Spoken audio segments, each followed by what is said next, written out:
and the encouragement and the general kindness. Yeah, don't forget to hit the subscribe button if you haven't already. It's completely free and you can unsubscribe anytime. And of course, if you enjoy the video, please give it a like. It really helps out the channel. And yeah, let's get into this. So there's gonna be a few things I'm gonna have to explain when I read this book, because there's a few things that require explaining in Tolkien's world if you're not already very familiar with it. So for the most part, it's pretty well explained in the book, but there's like a few names and phrases that I'll go over as well. Also, my dog, you can't see him, but he's sitting right there, is sitting there, so there might be some weird cuts in this video if my dog decides to act up. So yeah, let's get started. Chapter 3 is titled Of the Coming of the Elves and the Captivity of Melkor. Melkor we talked about in the last video. He's like Sauron's master. If you're familiar at all with Tolkien's work, then you know who Sauron is. And Melkor is like the evildoer before him. So, yeah. Of the coming of the elves and the captivity of Melkor. Through long years, the Valar dwelt in bliss in the light of the trees beyond the mountains of Aman, but all Middle-earth lay in a twilight under the stars. While the lamps had shone, growth began there which now was checked because all was dark again. But already the oldest living things had arisen. In the seas the great weeds, and on earth the shadow of great trees, and in the valleys of the night-clad hills there were dark creatures, old and strong. To those lands and forests the Valar seldom came, save only Yavanna and Orome, and Yavanna would walk there in the shadows, grieving because the growth and promise of the spring of Arda was stayed. And she sat asleep upon many things that had arisen in the spring, so that they should not age, but should wait for a time of awakening that yet should be. But in the north Melkor built his strength, and he slept not, but watched and labored, and the evil things that he had perverted walked abroad, and the dark slumbering woods were haunted by monsters and shapes of dread. And in Utumno is Melkor's fortress, kind of like his version of Mordor, but instead of it being towards the east, it is in the far north, in a very cold region of Middle-earth. So, and in Utumno he gathered his demons about him, and those spirits who first adhered to him in the days of his splendor, and became most like him in his corruption. Their hearts were of fire, but they were cloaked in darkness, and terror went before them. They had whips of flame. Balrogs, they were named in Middle-earth in later days.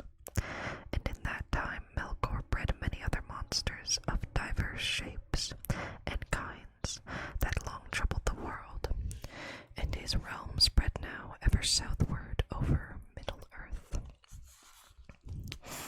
And Melkor made also a fortress and armory not far from the northwestern shores of the sea, to resist any assault that might come from Aman. Aman is the realm where the gods live. That stronghold was commanded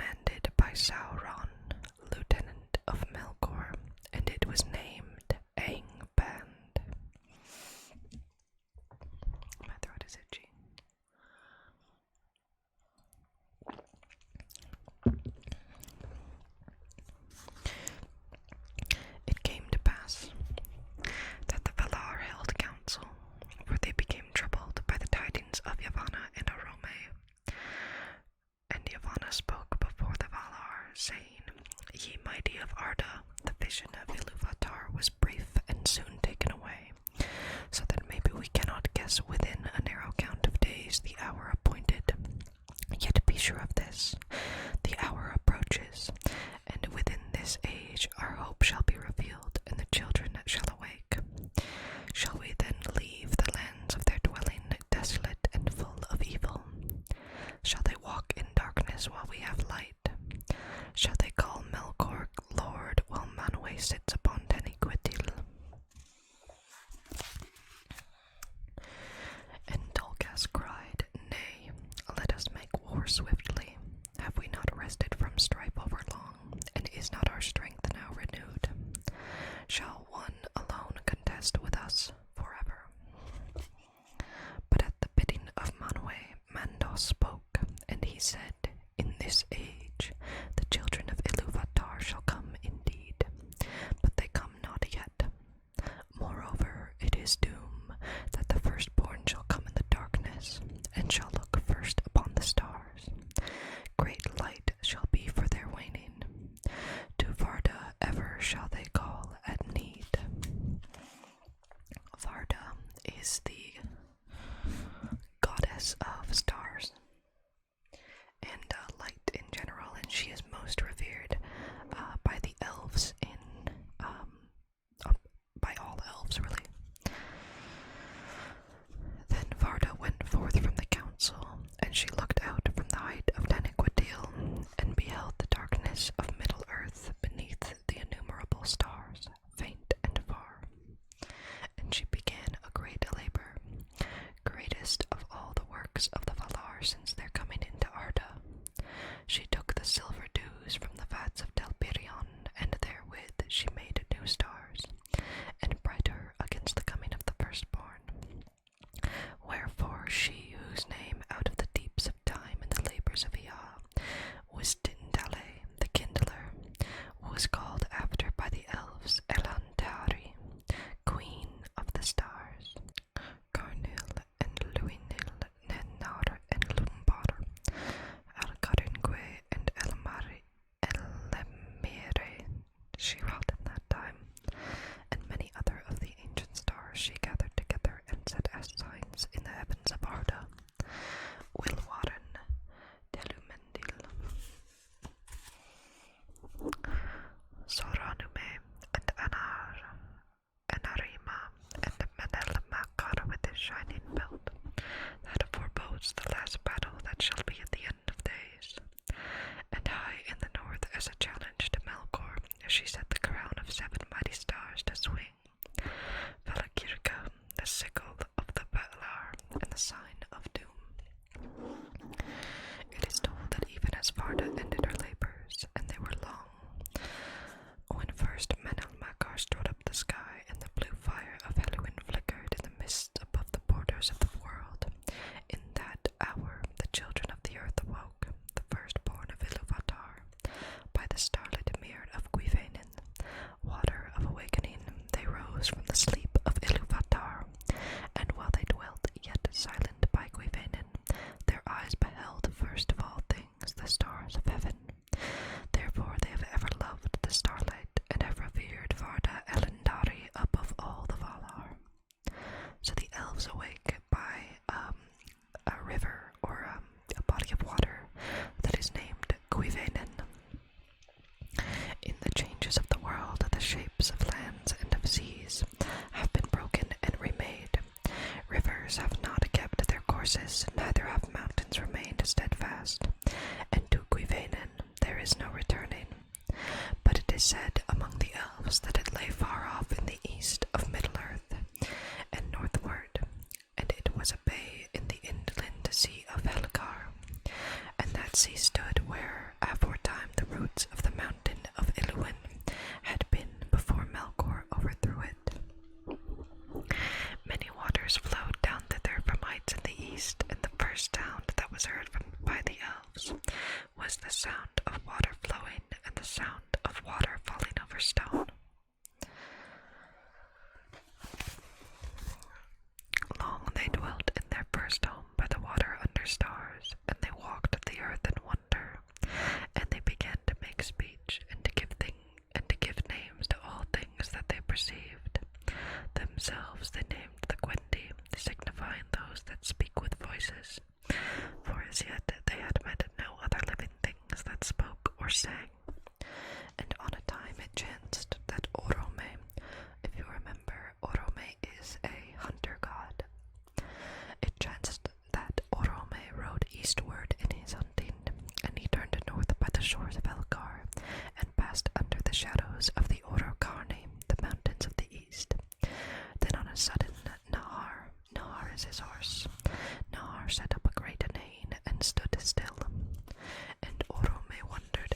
silent, and it seemed to him that in the quiet of the land under the stars he heard afar off many voices singing. Thus it was that the Valar found at last, as it were by chance, those whom they had so long awaited. And Orome, looking upon the elves, was filled with wonder, as though they were beings sudden and marvelous and unforeseen. For it shall ever be with the Valar, from without the world, though all things may be forethought in music or foreshown in vision from afar. To those who enter verily into Ea, each in its time shall be met at unawares of something new and unforetold.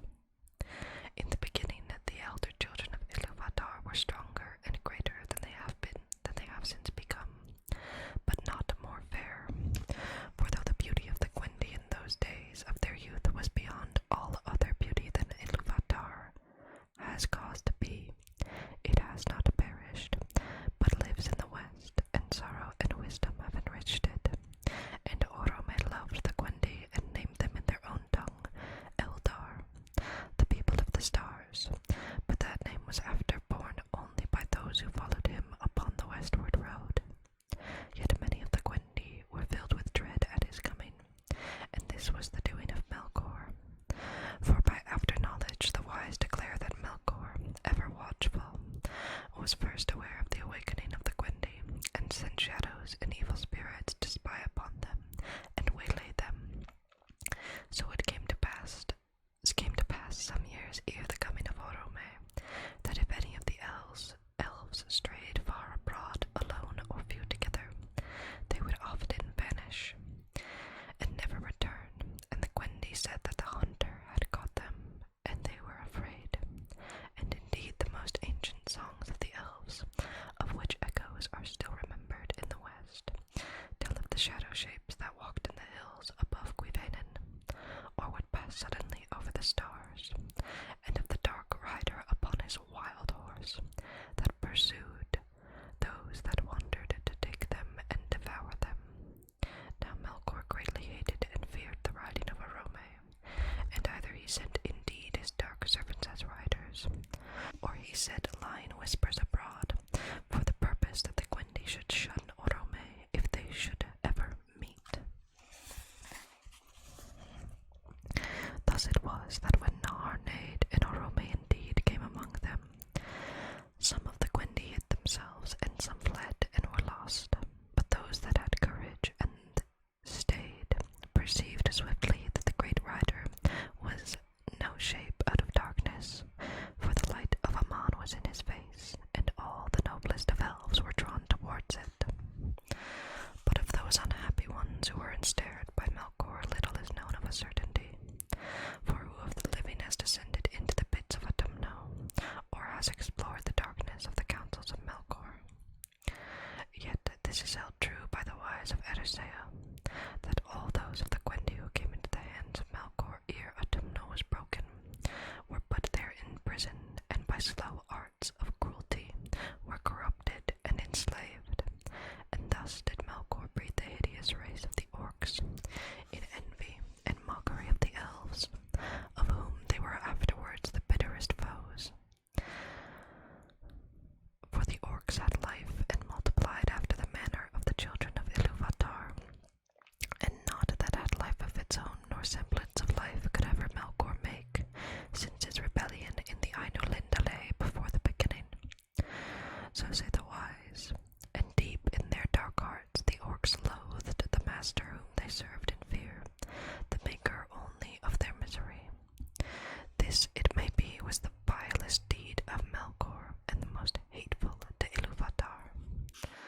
So, it might be hard to understand through that language, but Melkor captured several elves and corrupted their souls. And in Tolkien's world, if your soul is corrupted, your body is corrupted. So he corrupted their souls, which then corrupted their bodies. And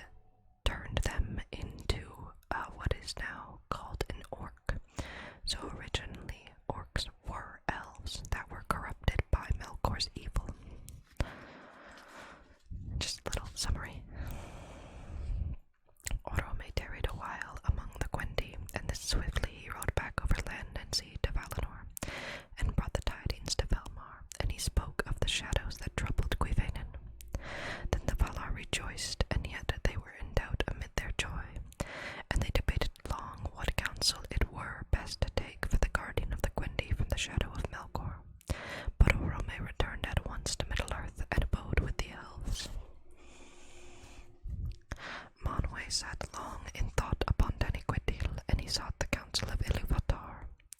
And then coming down to Valmar, he summoned the Valar to the Ring of Doom, and thither came even Ulmo from the outer sea. Then Manwë said to the Valar, "This is the counsel of Iluvatar in my heart, that we should take up again the mastery of Arda at whatsoever cost, and deliver the Gwendi from the shadow of Melkor." Then Dulcas was glad, but Aule was grieved, foreboding the hurts of the world that must come of that strife. But the Valar made ready and came forth from Aman in strength of war, resolving to assault the fortresses of Melkor and to make an end. Never did Melkor forget that this war was made for the sake of the elves, and that they were the cause of his downfall. Yet they had no part in those deeds, and they know little of the riding of the might of the west against the north in the beginning of their days. Melkor met the onset of the Valar in the northwest of Middle-earth, and all that region was much broken. But the first victory of the host of the west was swift, and the servants of Melkor fled before them to Adumno. Then the Valar passed over Middle-earth and set a guard over Gwyvenin, and thereafter the Gwendi knew nothing of the great battle of the powers, save that the earth shook and groaned beneath them, and the waters were moved, and in the north there were lights as of mighty fires. Long and grievous was the siege of Adumno, and many battles were fought before its gates, of which naught but the rumor is known to the elves. In that time the shape of Middle-earth was changed, and the great sea that sundered it from Aman grew wide and deep, and it broke in upon the coasts and made a deep gulf to the southward. Many lesser bays were made between that great gulf and Helgaraxë far in the north, where Middle-earth and Aman came nigh together. Of these the Bay of Balar was the chief, and into it the mighty river Sirion flowed down from the new raised highlands northwards, Dorthonion and the mountains about Hithlum. The lands of the far north were all made desolate in those days, for there Adumno was delved exceeding deep, and its pits were filled with fires, with great hosts of the servants of Melkor. But at the last the gates of Adumno were broken, and the halls unroofed, and Melkor took refuge in the uttermost pit. Then Dulcas stood forth as the champion of the Valar, and wrestled with him, and cast him upon his face. And he was bound with a chain and Gainor that Aule had wrought, and led captive, and the world had peace for a long age. Nonetheless, the Valar did not discover all the mighty vaults and caverns hidden with deceit far under the fortresses of Angband and Adumno. Many evil things still lingered there, and others were dispersed and fled into the dark, and roamed in the waste places of the world, awaiting a more evil hour. And Sauron they did not find. But when the battle was ended, and from the ruin of the north great clouds arose and hid the stars, and Valar drew Melkor, and the Valar drew Melkor back to Valinor, bound hand and foot and blindfold. And he was brought to the Ring of Doom. There he lay upon his face before the feet of Manwë, and sued for pardon, but his prayer was denied. Sorry, Fartley. Oh my god. But his prayer was denied, and he was cast into the prison in the fortress of Mandos, whence none can escape, neither Vala nor elf nor mortal man. Vast and strong are those halls, and they were built in the west of the land of Aman. There was Melkor doomed to abide for 3 ages long before his cause should be tried anew,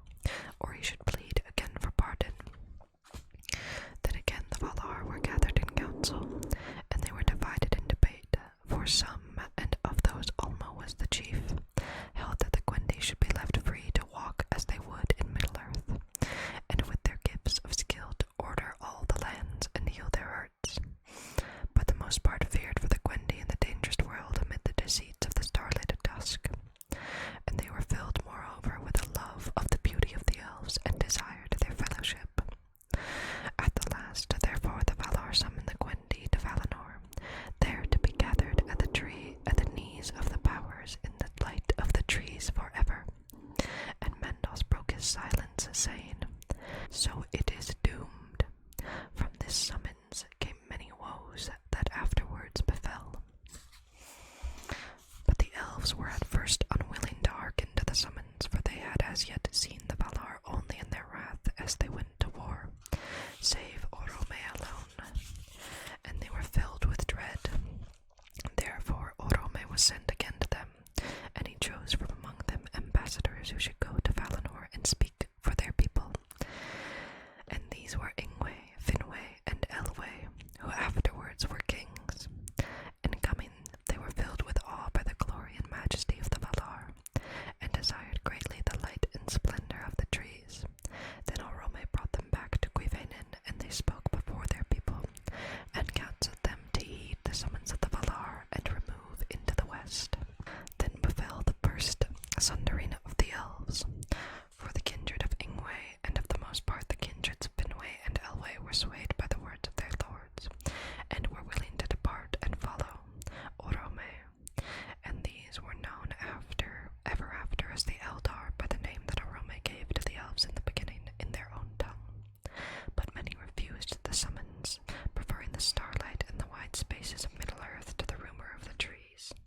And these are the Avari, the unwilling, and they were sundered in that time from the Eldar, and met never again until many ages were past. The Eldar prepared now a great march from their first homes in the east, and they were arrayed in 3 hosts. The smallest host and the first to set forth was led by Ingwe, the High Lord of all the elvish race. He entered into Valinor and sits at the feet of the powers, and all elves revere his name. But he came never back, nor looked again upon Middle-earth. The Vanyar were his people. They are the fair elves, the beloved of Manwë and Varda, and few among men have spoken with them. Next came the Noldor, a name of wisdom, the people of Finwë. They are the deep elves, the friends of Aule, and they are renowned in song, for they fought and labored long and grievously in the northern lands of old. The greatest hosts came last. They are named the Teleri, for they tarried on the road, and were not wholly of a mind to pass from the dusk to the light of Valinor. In water they had great delight, and those that came at last to the western shores were enamored of the sea. The sea elves, therefore, they became in the land of Aman, the Valimari, for they made music beside the breaking waves. 2 lords they had, for their numbers were great, Elwë Singolo, and Olwë his brother. These were the 3 kindreds of the Eldale, who, passing at length into the uttermost west in the days of the trees, are called the Caliquendi, elves of the light. But others of the Eldar there were who set out indeed upon the westward march, but became lost upon the long road, or turned aside, or lingered on the shores of Middle-earth. And these were for the most part of the kindred of the Teleri, as is told hereafter. They dwelt by the sea, or wandered in the woods and mountains of the world, yet their hearts were turned towards the west.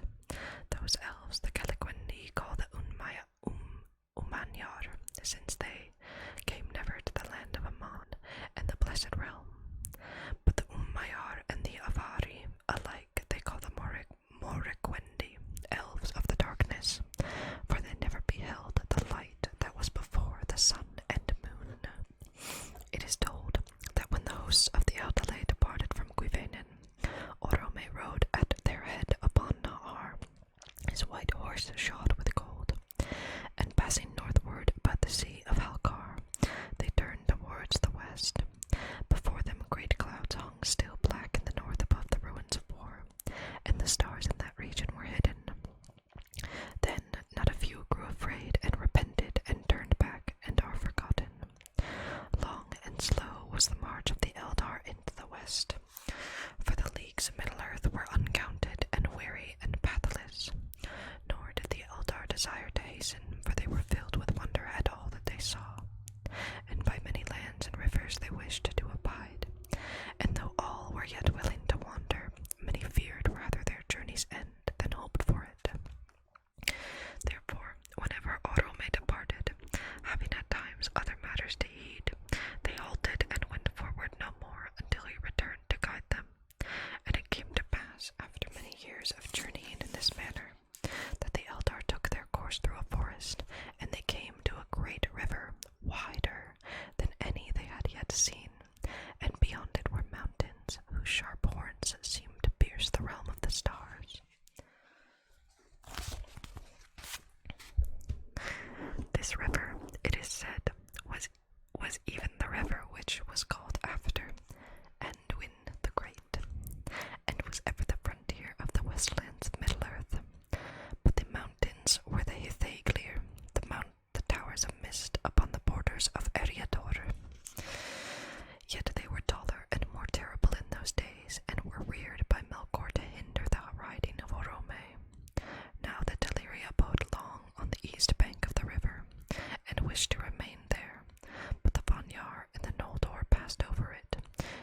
ceased to flow, when at the mingling of the lights Melian sang in Lorien.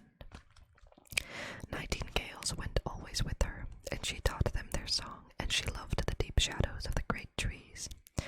She was akin before the world was made to Yavanna herself, and in that time when the Gwendi awoke beside the waters of Gwyvainen, she departed from Valinor and came to the Hitherlands, and there she filled the silence of Middle-earth before the dawn, with her voice and the voices of her birds. Now when their journey was near its end, as has been told, the people of the Teleri rested long in East Beleriand beyond the river Gelion, and at that time many of the Noldor still lay to the westward, in those forests that were afterwards named Neldoreth and Rikion. Elwë, lord of the Teleri, went often through the great woods to seek out Finwë his friend, in the dwellings of the Noldor, and it chanced on a time that he came alone to the starlit wood of Nan Elmoth. And there suddenly he heard the song of nightingales. Then an enchantment fell on him, and he stood still, and afar off beyond the voices of the Lomelindi he heard the voice of Melian, and it filled his heart with wonder and desire. He forgot then utterly all his people and all the purposes of his mind, and following the birds under the shadow of the trees he passed deep into Nan Elmoth, and was lost. But he came at last to a glade open to the stars, and there Melian stood, and out of the darkness he looked at her, and the light of Amon was in her face. She spoke no word, but being filled with love, Elwë came to her, and took her hand, and straightway a spell was laid on him, so that they stood thus while long years were measured by the wheeling stars above them, and the trees of Nan Elmoth grew tall and dark before they spoke any word. Thus Elwë's folk who sought him found him not, and Olwë took the kingship of the Teleri and departed, as it is told hereafter. Elwë Singolo came never again across the sea to Valinor so long as he lived, and Melian returned not thither while their realm together lasted. But of her there came among both elves and men a strain of the Ainur who were with Ilúvatar before Ea. In after days he became a king renowned, and his people were all the Eldar of Beleriand. The Sindar they were named, the Grey Elves, the Elves of Twilight, and King Greymantle he was. Ilu Thingol in the tongue of that land, and Melian was his queen, wiser than any children of Middle-earth. And their hidden halls were in Menegroth, the 1,000 caves in Doriath. Great power Melian lent to Thingol, who was himself great among the Eldar, for he alone of all the Sindar had seen with his own eyes the trees in the day of their flowering. And king though he was of the Umanyar, he was not accounted among the Morgwendi, but with the elves of the light mighty upon Middle-earth. And of the love of Thingol and Melian there came into the world the fairest of all the children of Ilúvatar, that was or ever shall be. Thingol and Melian have a daughter, who becomes this extremely powerful and beautiful character in a later story by Tolkien, which I would very much love to read in a future ASMR video, but you'll have to wait to hear about her. Okay, so now we're going to do chapter 5, which is titled of Eldamar and the Princes of the Eldalei. So Eldamar is the region that the elves inhabit in Aman or Valinor, and the Eldalei are the Eldar people, basically. Okay. In time, the host of the Vanyar and the Noldor came to the western shores of the Hitherlands. In the north at these shores, in the ancient days after the Battle of the Powers, bent ever westward, until the northernmost parts of Arda only a narrow sea divided Aman, upon which Valinor was built from the Hitherlands. But this narrow sea was filled with grinding ice, because of the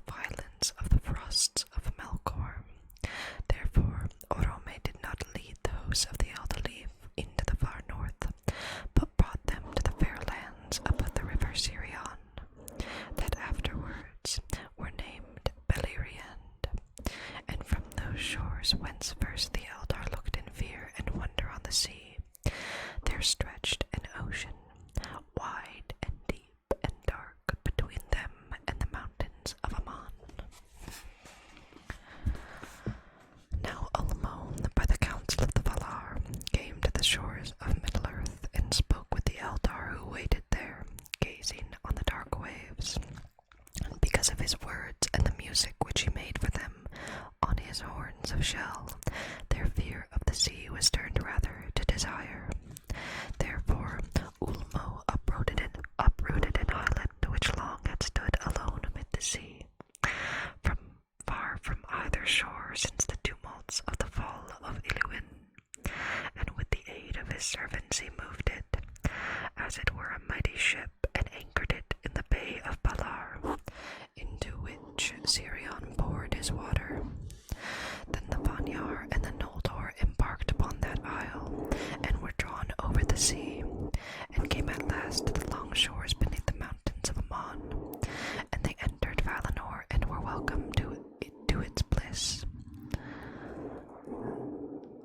Then the Vanyar and the Noldor embarked upon that isle, and were drawn over the sea, and came at last to the long shores beneath the mountains of Aman, and they entered Valinor, and were welcomed to its bliss.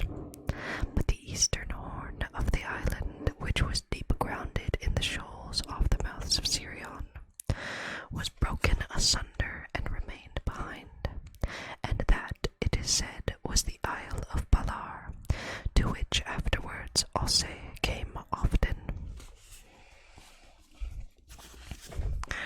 But the Teleri remained still in Middle-earth, for they dwelt in East Beleriand, far from the sea, and they heard not the summons of Ulmo until too late.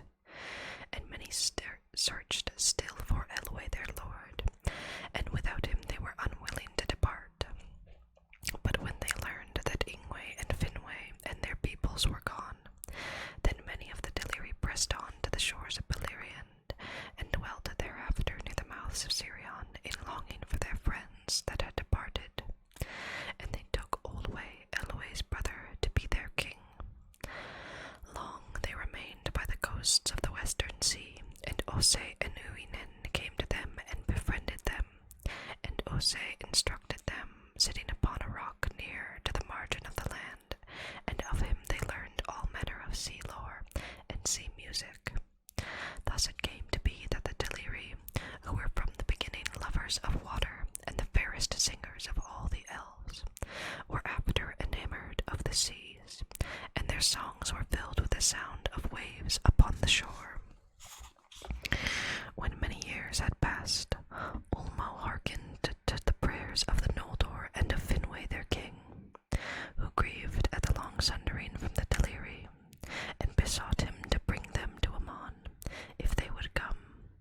And most of them proved now willing indeed, but great was the grief of Ossé when Ulmo returned to the coasts of Beleriand, to bear them away to Valinor. For his care was for the seas of Middle-earth, and the shores of the Hitherlands, and he was ill pleased that the voices of the Teleri should be heard no more in his domain.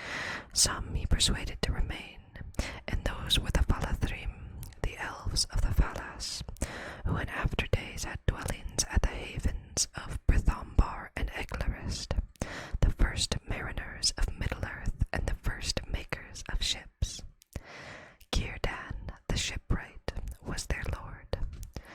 Círdan becomes much more important later on in the story. The kinsfolk and friends of Elwë Singolo also remained in the Hitherlands, seeking him yet, though they would fain have departed to Valinor, and the light of the trees, if Ulmo and Olwë had been willing to tarry along. But Olwë would be gone, and at last the main host of the Teleri embarked upon the isle, and Ulmo drew them far away. Then the friends of Elwë were left behind, and they called themselves Egleth, the forsaken people. They dwelt in the woods and hills of Beleriand rather than by the sea, which filled them with sorrow. But the desire of Aman was ever in their hearts. But when Elwë awoke from his long trance, he came forth from Nen Elmoth with Melian, and they dwelt thereafter in the woods in the midst of the land. Greatly though he had desired to see again the light of the trees in the face of Melian, he beheld the light of Aman as in an unclouded mirror, and in that light he was content. His people gathered about him in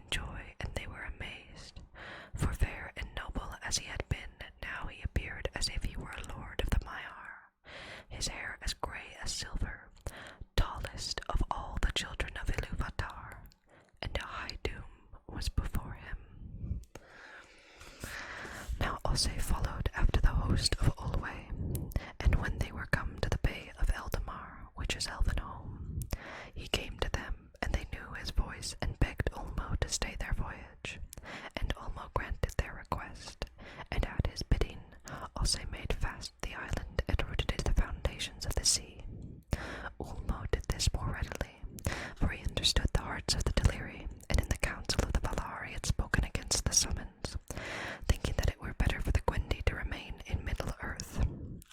The Valar were little pleased to learn what he had done, and Finwë grieved when the Deliri came not, and yet more when he learned that Elwë was forsaken, and knew that he should not see him again unless it were in the halls of Mandos. But the island was not moved again, and stood there alone in the bay of Eldamar, and it was called Dol Erisea, the Lonely Isle. There the Deliri abode as they wished under the stars of heaven, and yet within sight of Aman and the deathless shore. And by that long sojourn apart in the lonely island was caused the sundering of their speech from that of the Vanyar and the Noldor. To these the Valar had given a land and a dwelling place, even among the radiant flowers of the tree-lit gardens of Valinor. They longed still at times to see the stars, and therefore a gap was made in the great walls of the Pelori, and there, in a deep valley that ran down to the sea, the Eldar raised a high green hill. Duna, it was called. From the west, the light of the trees fell upon it, and its shadow lay ever eastward, and to the east it looked towards the bay of Elfinhome, and the lonely isle, and the shadowy seas. Then through the Calasira, the pass of light, the radiance of the blessed realm streamed forth, kindling the dark waves to silver and gold, and it touched the lonely isle, and its western shore grew green and fair. There bloomed the first flowers that ever were east of the mountains of Aman. Upon the crown of Duna, the city of the elves was built, the white walls and terraces of Tirion, and the highest of the towers of that city was the tower of Ingwe, Mindon Eldalieve, I think I'm pronouncing that wrong, whose silver lamp shone far out into the mists of the sea. Few are the ships of mortal men that have seen its slender beam. In Tirion, upon Duna, the Vanyar and the Noldor dwelled long in fellowship, and since of all things in Valinor they loved most the white tree, Yavanna made for them a tree like to a lesser image of Delpirion, save that it did not give light of its own being. Galathylion it was named in the Sindarin tongue. This tree was planted in the courts beneath the Mindon, and there flourished, and its seedlings were many in Eldamar. Of these, one was afterwards planted in Dol Erisea, and it prospered there, and was named Celeborn. Thence came in the fullness of time, as is elsewhere told, Nimloth, the white tree of Numenor. Manwë and Varda loved most the Vanyar, the fair elves, but the Noldor were beloved of Aule, and he and his people came often among them. Great became their knowledge and their skill, yet even greater was their thirst for more knowledge, and in many things they soon surpassed their teachers. They were changeful in speech, for they had great love of words, and sought ever to find names more fit for all things that they knew or imagined. And it came to pass that the masons of the house of Finwë, quarrying in the hills after stone, for they delighted in the building of high towers, first discovered the earth gems,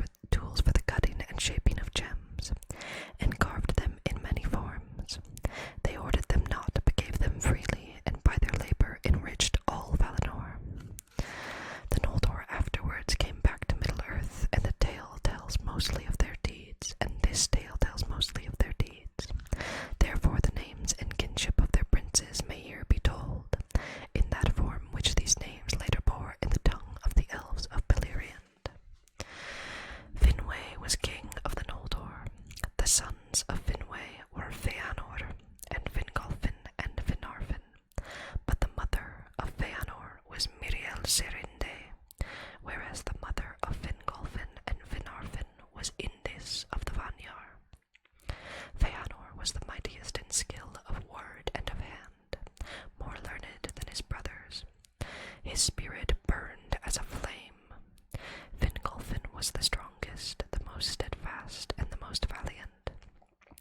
Finarfin was the fairest and the most wise of heart, and afterward he was a friend of the sons of Olwe, lord of the Teleri, and had to wife Irwen, the swan maiden of Alqualande, Olwe's daughter.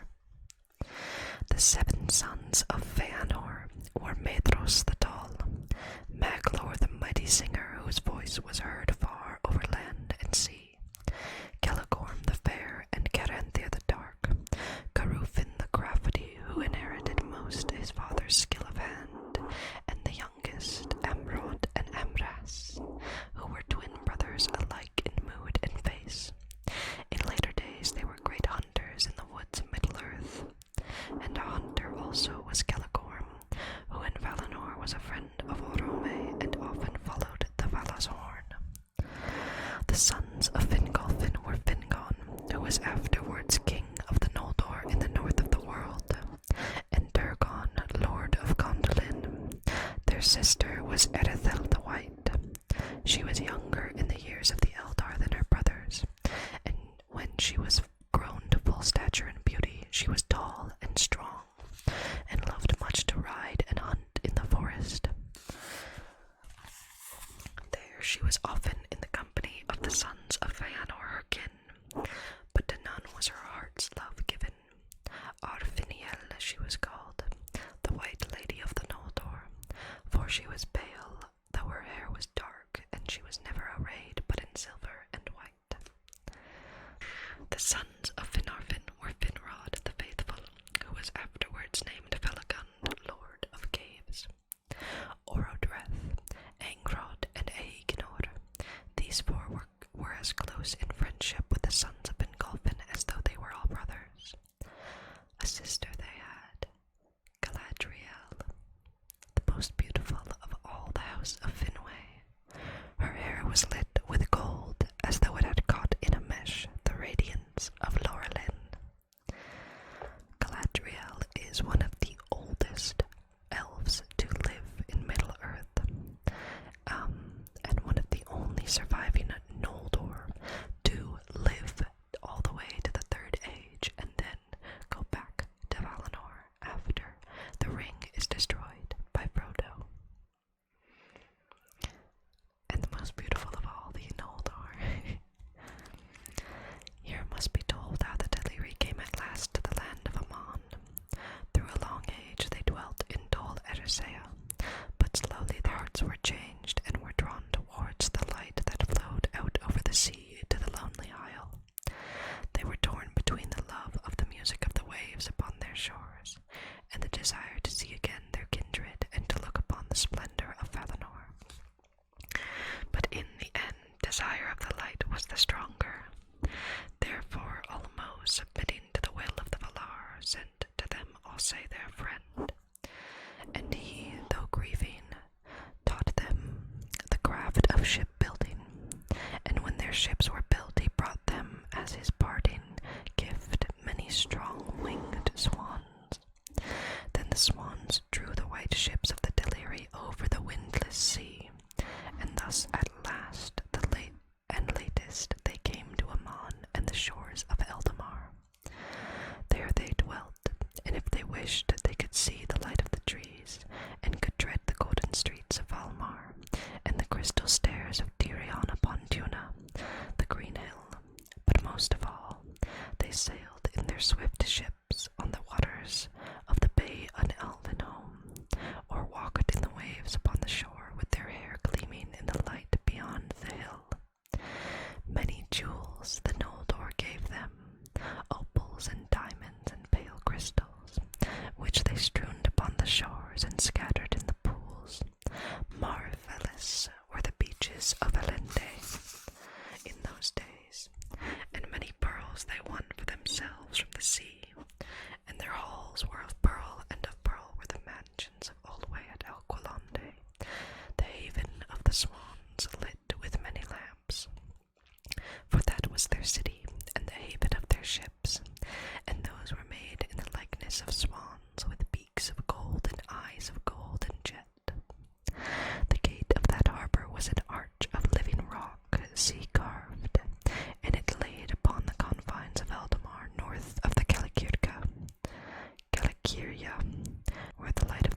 stars was bright and clear. As the ages passed, the Vanyar grew to love the land of the Valar and the full light of the trees, and they forsook the city of Tirion upon Duna, and dwelt thereafter upon the mountain of Manwë, or about the plains and woods of Valinor, and became sundered from the Noldor. But the memory of Middle-earth under the stars remained in the hearts of the Noldor, and they abode in the Calaquirya, and in the hills and valleys within sound of the western sea. And though many of them went often about the land of the Valar, making far journeys in search of the secrets of the land and water and all living things, yet the peoples of Duna and Alqualande drew together in those days. Finwë was king in Tirion and Olwë in Alqualande, but Ingwë was ever held the high king of the elves. He abode thereafter at the feet of Manwë upon Teniquetil. Feanor and his sons abode seldom in one place for long, but travelled far and wide upon the confines of Valinor, going even to the borders of the dark and the cold shores of the outer sea, seeking the unknown.